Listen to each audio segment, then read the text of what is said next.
Now let me tell you about one important term, that is Bohr effect.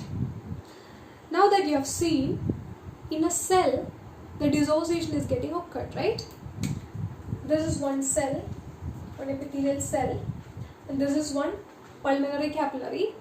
So when the blood reaches the premises of cells, the dissociation is happening. Okay, why the dissociation is happening? Because the cell is utilizing the oxygen. So the oxygen content in the cell is low.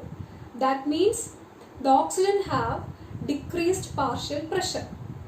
Okay, so here there is a decreased partial pressure, and here there is increased partial pressure of oxygen in the arterial blood, in the blood that is coming into the cell. Okay, here there is increased partial pressure, here there is decreased partial pressure, right? So the dissociation will be maximum.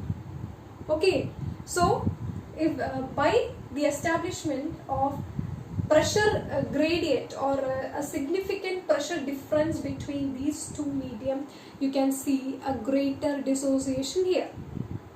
And also there is one more factor which can lead to the increase in dissociation, and that is the presence of carbon dioxide. Okay, that is, the cell is utilizing the oxygen and it is being converted into carbon dioxide, right? The cell is utilizing oxygen for metabolic reaction, and the metabolic end product is carbon dioxide. So the carbon dioxide is released. Carbon dioxide is produced inside the cell. So the partial pressure of carbon dioxide inside the cell will be greater than partial pressure of oxygen.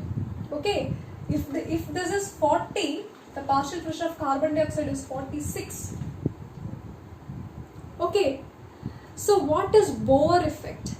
Bohr effect is the tendency of dissociation of hemoglobin in the presence of carbon dioxide.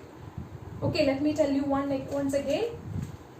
Bohr effect is the dissociation of hemoglobin with oxygen in presence of carbon dioxide. You know that there is the release of carbon dioxide from cells, right?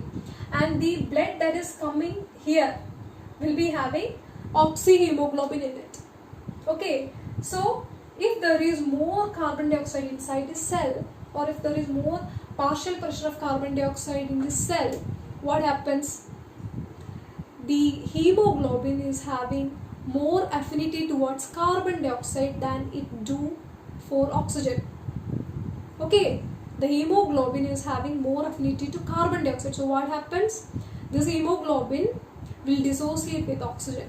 Okay, will lose its affinity to oxygen and it will take the carbon dioxide.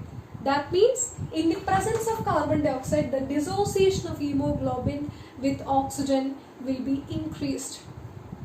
Okay, that effect is known as Bohr effect. Bohr effect is the dissociation of hemoglobin with oxygen in the presence of carbon dioxide, or in the increased partial pressure of carbon dioxide prevailed inside the cell.